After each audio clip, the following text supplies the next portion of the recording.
agradecer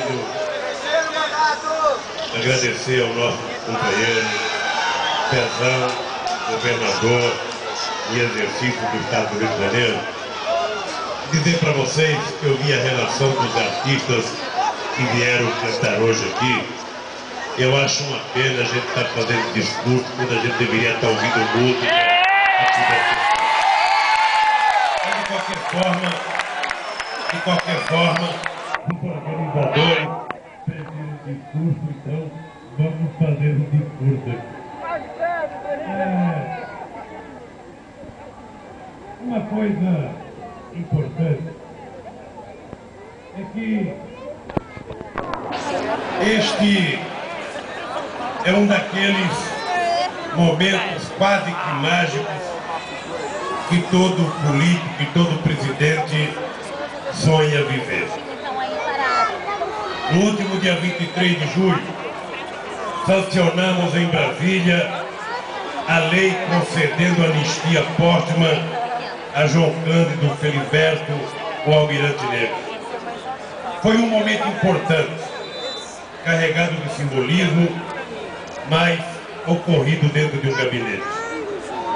Hoje temos a oportunidade de lembrar este nosso herói aqui no Rio de Janeiro, a primeira cidade brasileira a adotar o Dia Nacional da Consciência Negra como feriado do Instituto Palmares em 99. Eu dizia ao companheiro Edson que nós já temos no Brasil hoje 350 cidades que decretaram feriado e que possivelmente fosse importante que a gente pensasse logo em transformar isso num feriado nacional. Porque pelo andar da carruagem, a gente vai percebendo que a cada ano mais cidades decretam feriado. Em 2006 eram 225 cidades. Hoje já são 350 cidades. Em um ano e meio, mais de 120 cidades decretaram feriado. E certamente são as cidades mais importantes do nosso país. Bem, eu vou deixar o meu discurso de lado aqui.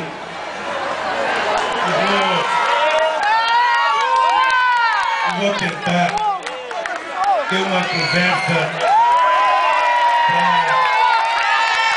para falar do significado do dia de hoje. O Brasil é um país que, lamentavelmente, não aprendeu a construir heróis. Na verdade, se a gente pergunta para qualquer cidadão brasileiro, rico ou pobre, e você pergunta quem é o herói brasileiro, todo mundo vai lembrar apenas de Tiradentes. Ora, isso porque a nossa história não é contada como ela deveria ser contada. Ao longo dos anos, nós temos que contar a história do que representam as pessoas, mesmo dos movimentos pequenos, porque não é a pessoa em si, mas é a causa pela qual a pessoa lutava e pela qual a pessoa morreu.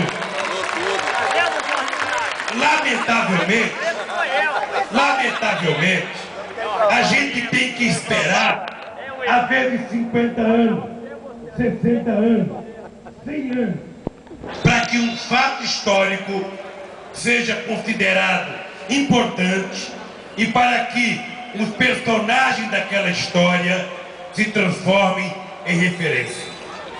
Outro dia, eu estava no encontro da UNE, aqui no Rio de Janeiro, e eu falei uma coisa que criou uma certa polêmica junto aos companheiros. E como eu gosto de uma polêmica, eu quero reiterar aqui para vocês. A gente estava discutindo a anistia de todos os companheiros que foram vítimas do regime autoritário. E eu dizia para os companheiros que a gente tem que reivindicar o que tiver que reivindicar, mas nós precisamos aprender a transformar os nossos mortos em heróis. Ou seja, o povo brasileiro precisa conhecer por que as pessoas morreram, o que eles fizeram, por que eles criaram contra eles, sabe, revolta de quem estava no governo. Porque somente assim a gente vai criar uma consciência política na nossa juventude e elas vão perceber que o Marighella não morreu por ser bandido. Ele morreu porque acreditava numa causa. Nós vamos perceber que o Gregório Bezerra não foi arrastado pelas ruas de Recife porque ele tinha roubado um carro.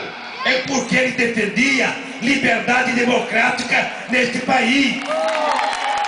Ora, nós estamos hoje homenageando um homem que com 13 anos entrou na Marinha e que em 1908 foi para a Inglaterra para ver os navios que a Marinha Inglesa estava construindo para nós.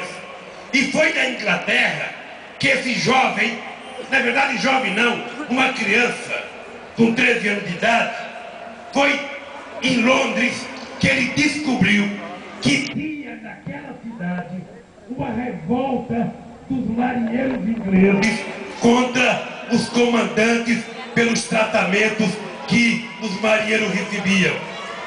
Esse jovem voltou para o Brasil. Esse jovem voltou para o Brasil com aquele movimento na cabeça. E veja a coincidência, ele foi descobrir em Londres e foi exatamente a Marinha Inglesa que criou a nossa Marinha. Portanto, ela não trouxe para cá apenas as virtudes da Marinha Inglesa, trouxe também os defeitos da chibatada dos marinheiros. Pois bem, quando é que esse jovem se rebela?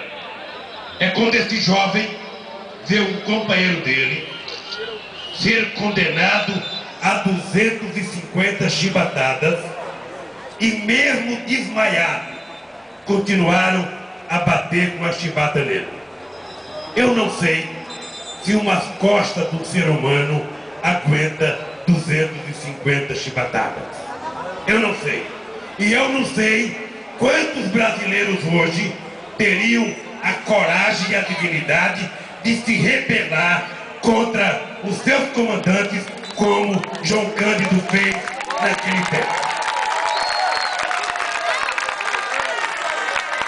Veja, precisou passar muito tempo para que as coisas começassem a mudar e as pessoas começaram a reconhecer. Nós temos muita gente para a gente reconhecer. O Antônio Conselheiro não pode ser vendido a vida inteira como um beato ignorante que fez uma revolta à toa. Ele acreditava em algo maior e tentou organizar uma parte da sociedade para construir uma coisa que ele acreditava. Ao invés da violência, era bom que tivesse um debate político para as pessoas poderem ir fazendo as suas opções. Mas nós temos outros movimentos pelo Brasil ao longo da história que nós precisamos recuperar essas histórias para que essas histórias sejam contadas nas nossas escolas.